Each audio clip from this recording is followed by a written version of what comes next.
Well, welcome everybody again, and thanks for joining us.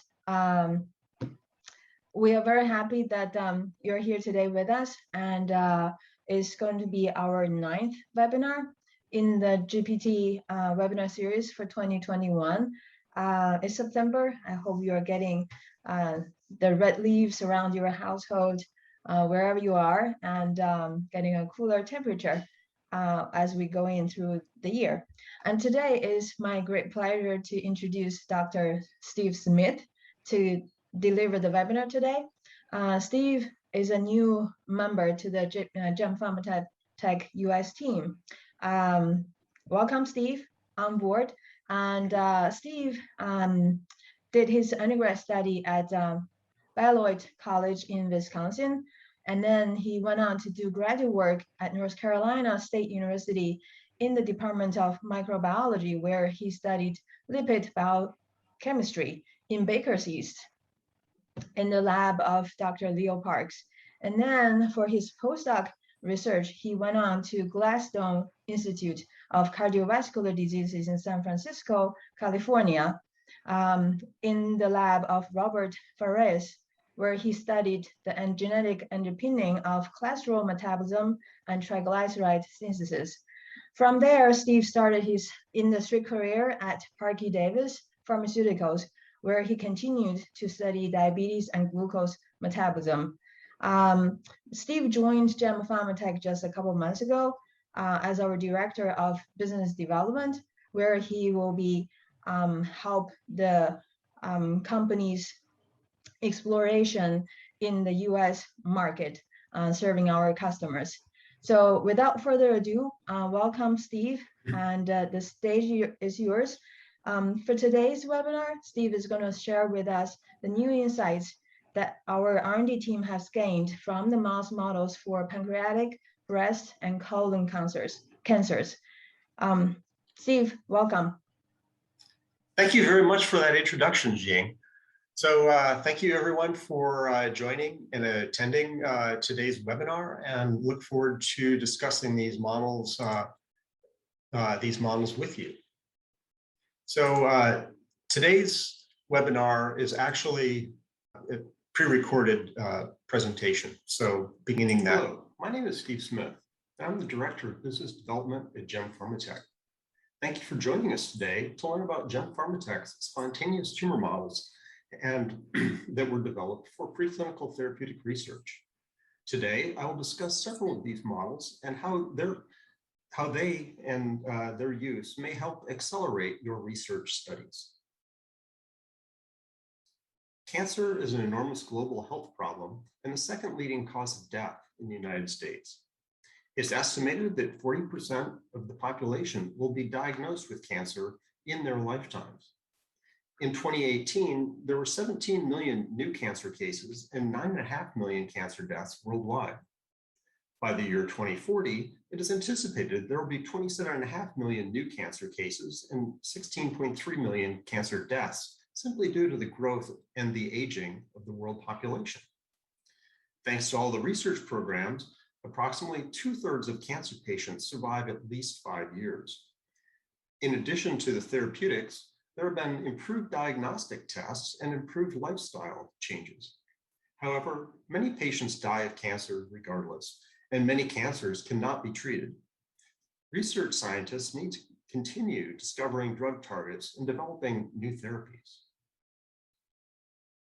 Nearly half of new cancer cases are caused by prostate, lung, and colon cancers in men, and breast, lung, and colon cancers in women. Nearly half of all cancer deaths are due to lung, prostate, colon, and pancreatic cancers in men, and lung, breast, colon, and pancreatic cancers in women. Sadly, the cancer epidemiology has not changed significantly in the past 50 years. Preclinical discovery and development of novel oncology therapeutics and targets has utilized a range of murine models to attain the therapeutic successes currently used in the clinic. These models include xenograft tumor models, where immortalized and patient-derived human tumor lines are implanted in immune-competent mouse strains, genetically engineered mouse models with humanized immune systems to model the human immune response to the tumors as well as immune response to therapeutics. And spontaneous tumor models where tumors spontaneously appear and grow due to the same mutations driving human disease. These are in immune competent mouse models. There is great research utility in using spontaneous tumor models to help discover and develop new therapeutics as well as targets using immune competent mouse models. Today, I'll be discussing some spontaneous tumor models, including pancreatic, breast, and colon cancer models.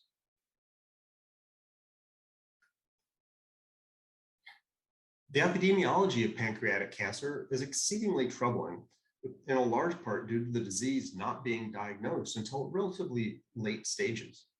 When diagnosed early and the disease is localized, 35 to 40% of patients survive for at least 5 years.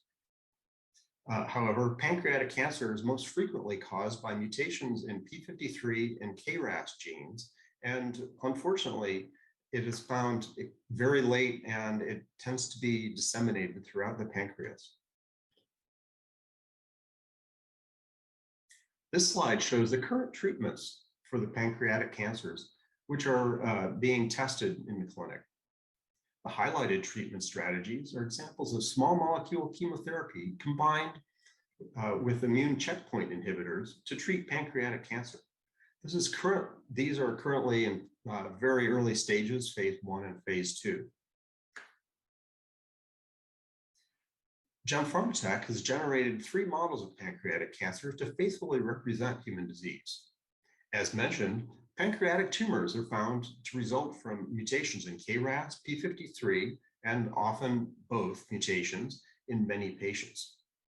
GemPharmatech's KPC model is in the C57BL6 background, and it's a very powerful oncology model for carrying the inducible mutations in both Kras and p53, which these mutant genes are then expressed when the KPC strain is crossed with the PDX1 Kras strain, with all offspring then developing pancreatic tumors, typically by 8 to 16 weeks of age. The images below show the massive pancreatic tumors in the KPC strain.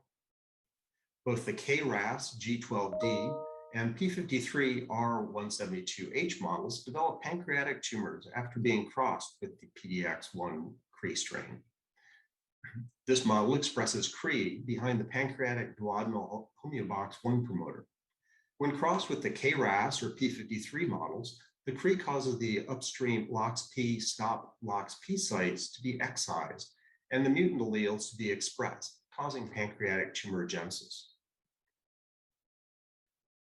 On this slide, you can see the histology of the tumors in the KPC model and details of the progression. These tumors, again, begin to first be observed in animals at 8 weeks of age and continue out beyond 16 weeks of age, with animals surviving beyond 16, sometimes to 20 weeks of age, but with very increasing dramatic tumor burden.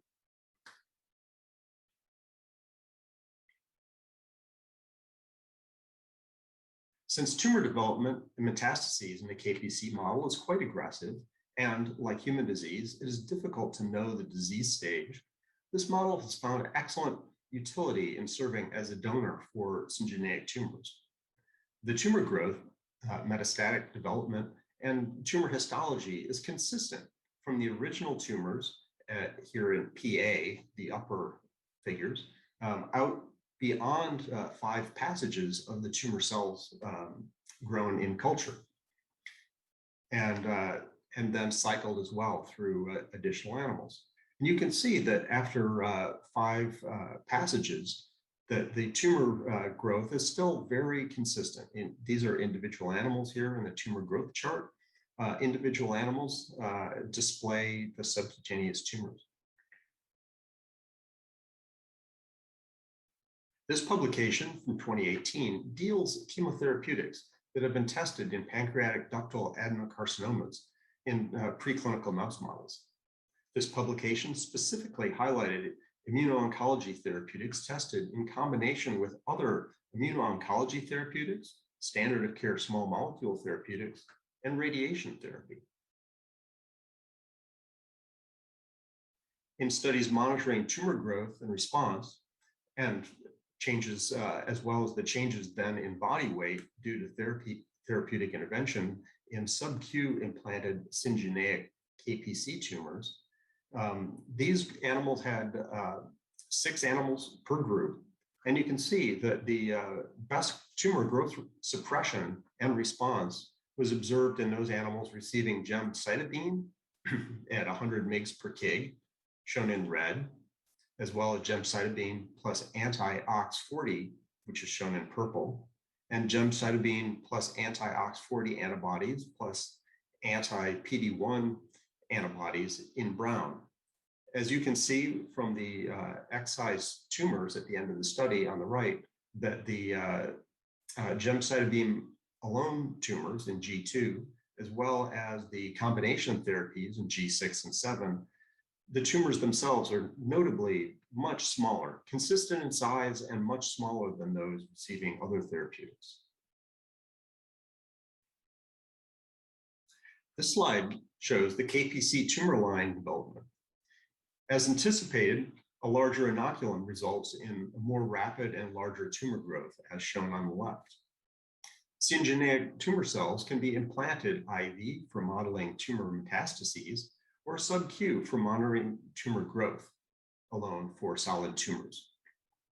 Using an immune competent strain expressing the human PD-1 and or PD-L1 can be very valuable for exploring immuno-oncology therapeutic treatments in this model. The Kras mutations are found at high frequency in human cancers, including pancreatic, colorectal, non-small cell lung cancers.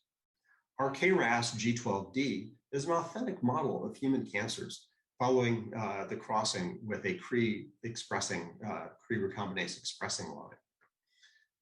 Typically, tumor mice survive beyond 16 weeks of age, but do display increasing and dramatic tumor burden by that point. Shown in the top row are lung tissue samples from standard Kras G12D that were not crossed with the Cre line. So there are no tumors that appeared or were visible and found in these animals. The middle line of histology sections shows spontaneous tumors in mice resulting from crossing the Kras G12D with the LYZ2 Cre driver strain, resulting in tumors in myeloid cells, shown here with metastases in the lungs. LYZ2 encodes the lysozyme 2 gene. When the Kras G12D strain is crossed with the LYZ2 Cre strain, tumors are observed in lungs, spleen, and other organs. At the bottom are images from the Kras G12D that were crossed with the Al-Cre strain, resulting in spontaneous tumors in the liver. The albumin promoter drives liver-specific expression of Cre recombinase. This model, or these models, are very good models for studying in vivo pancreatic, liver, small cell lung cancers. And you can screen the efficacy of small molecule anti-tumor therapeutics with this model. The tumor suppressor gene, p53, regulates transcription of numerous genes, which are involved in cell cycle arrest, apoptosis, DNA repair, senescence, and metabolism. Over 50% of all cancers are found to have loss of function mutations in the p53 gene, resulting in this being the primary driver of disease, or also a contributing mutation, making the tumors more difficult to treat and more aggressive. Our V6 p53 knockout model, which is generated in the C57 Black 6 background, has great utility for modeling human cancers in many organs. By 3 to 6 months of age, mice develop tumors in many tissues, including malignant mesenchymal fibrosarcomas, as well as mesenchymal epithelial sarcomas in soft tissues. GemPharmatech also has a p53 conditional gene knockout strain, which can be crossed with Cree driver lines, resulting in cancers arising in select tissues for your research purposes. This B6 p53 knockout strain can be used for screening chemotherapeutics for combating disease and looking at following the efficacy of your small molecule and antibody therapeutics. GemPharmatech has developed several breast cancer spontaneous tumor models driven by mutations frequently responsible for human disease.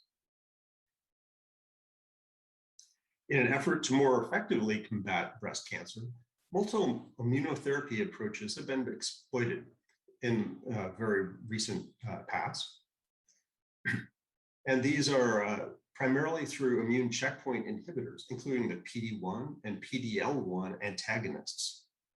These checkpoint inhibitors are used to treat patients depending on the breast cancer subtype and mutations identified that are driving the human tumor growth.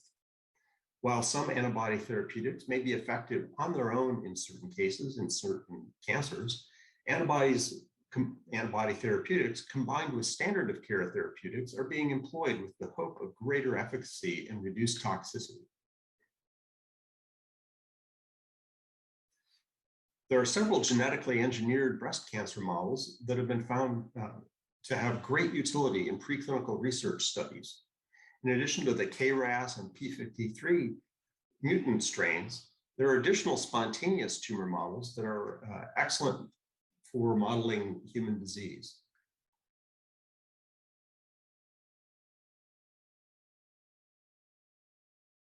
The MMTV-PyMT breast cancer model uses the mouse mammary tumor virus promoter to drive the polyomavirus middle T antigen.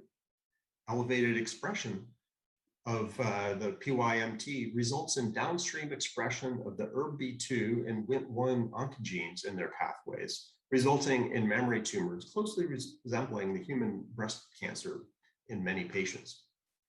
Shown in these images are orthotopically implanted syngeneic tumors and their consistent growth following implantation in the animals. The MMTV-PyMT is an aggressive tumor model with primary tumors being identified as early as 6 weeks of age in both male and female mice, and metastatic tumors identified in many tissues several weeks later. The MMTV-PyMT strain is an excellent model of primary breast cancer as well as metastatic tumors.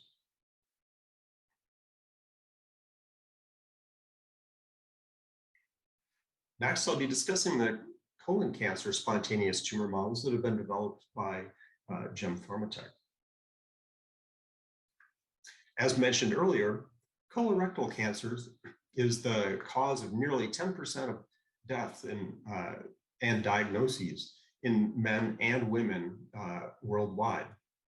Diagnostic procedures and therapeutic options have improved the prognosis of human colon cancer and have improved along with the improved diets and healthier lifestyles, have improved outcomes. However, there's still a very large number of patients who, for whom the therapeutics do not respond.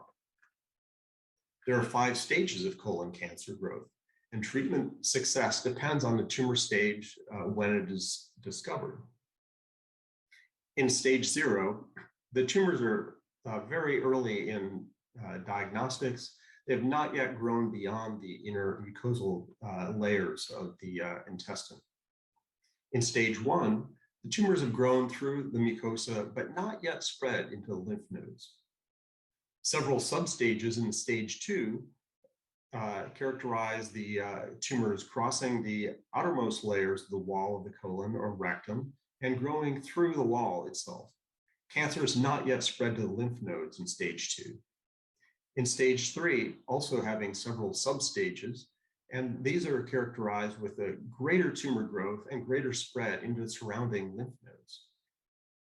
In stage 4, which also has several stages, and it's determined by the extent of the metastases throughout the body and extent throughout and spread throughout the lymph nodes. All colon tumors are caused by and driven by genetic mutations. Often, the mutation is in the APC gene, which can result in a cascade of additional mutations, destabilizing cell division and resulting in uncontrolled cell growth.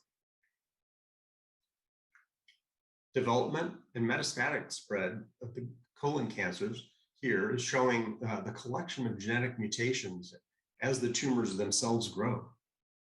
The APC, or adenomatosis polyposis coli gene, encodes a tumor suppressor protein that acts as an antagonist of the Wnt signaling pathway, controlling Wnt signaling.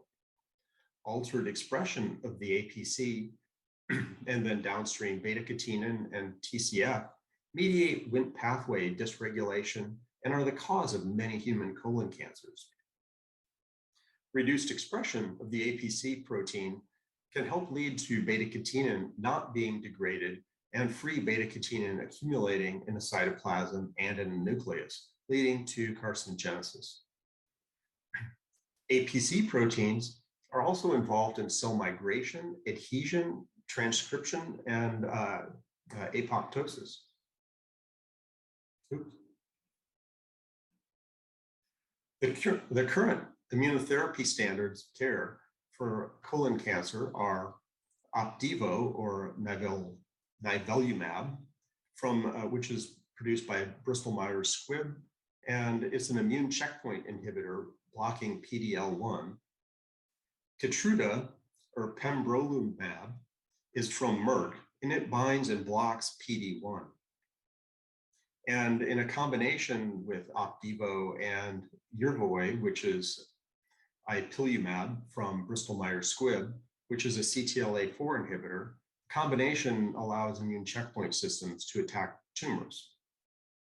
However, despite these being standard of care and making it into the clinic and finding some utility, the current median progression-free survival rate for patients is barely 1 year in the best, and that's only for about half the patients.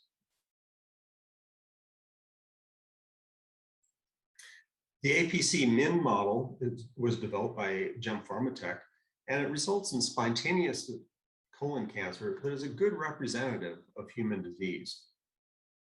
This model has a mutation in the APC tumor suppressor gene, and adenomas are found after 8 weeks of age, and nearly all animals display dramatic tumors by 15 weeks of age.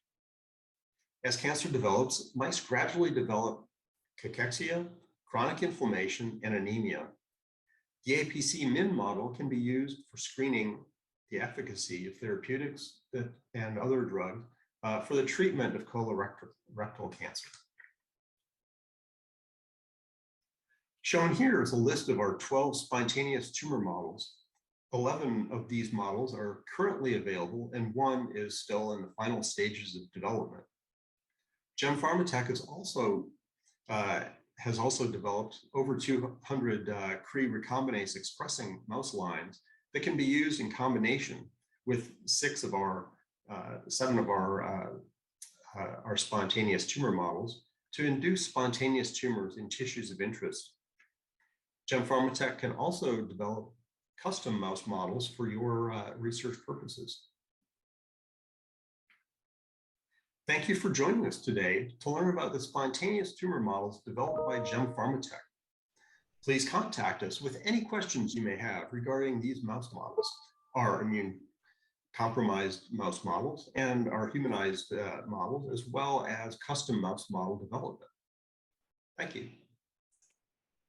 All right. I think Steve is coming back to join us live again, and I'm checking in the Q&A and the chat box to see whether we have got questions. I see Steve has unmuted himself. There we go. Great. Glad you're back. So yeah, I made it. exactly in time. All right. So I do see there's a question regarding, the appearance of tumor among the animals. This is about the B6KPC, I believe. The question is, do tumors appear in all animals at the same age, for example, 8 to 10 weeks of age? It's a very high percentage by 8 to 10 weeks, and by 14 to 16 weeks, there are tumors found on all animals, spontaneous tumors arising in all animals. And the tumor burden can get very considerable after 16 weeks of age, and often due to IARC rules and guidelines, animals need to be taken down by that point. And so, but they do arise and metastasize very similar to human disease in the models. I see, but I guess in humans, the progression will be much longer, right? From the appearance to the metastasis. It would, yes, indeed. And so certainly within humans, one of the confounding problems with cancer is that it's not detected until it's too late, or until it requires considerable surgical intervention, and then hoping that the therapeutic approach can actually access and treat all of the primary tumors as well as any metastases that have formed. I see. All right. So, the same person asked, saying, so in this case, can you still keep the colony as a standalone breeding colony to maintain the animal? With most of the models, you can, but it can be difficult. I believe the models are all maintained. Most all of them are maintained as heterozygotes, heterozygous models, and it does take rapid turnover of the breeders, because breeders will become cancerous and be unable to continue breeding, or may have to be taken down after a couple litters. I see. Great. Well, thanks for the information. Another question I see is about, do you have other breast cancer models in your development or in your pipeline? Currently, we do not. We're just the MMTV model is our, of the ones that were mentioned there. However, with the P53 as well as Kras models, if they're the ones that are the LOXP controlled, if they're crossed with the proper Cree driver line, you can use those for a breast cancer model as well. In fact, we have I believe it's a whey acidic protein promoter driving Cree recombinase, and that, if that's crossed with the P53 or the Kras, that will result in breast tumors as well. Great. Well, thanks for the information, Steve. I see one more question, and I'm going to read it out, but I think this could be a tough question. Ooh. So how well does the disease pathology in mice recapitulate human diseases? That is a toughie. And like a lot of preclinical models, translational research models, it depends. And it depends on what you're looking at and what your goals are. Certainly with these models, having the primary driver mutation, like a Kras or P53, for instance, driving tumor development is very, very similar to the human disease. And additional mutations that accumulate to drive the disease are very, very frequently in these spontaneous models, is also quite similar to the human condition.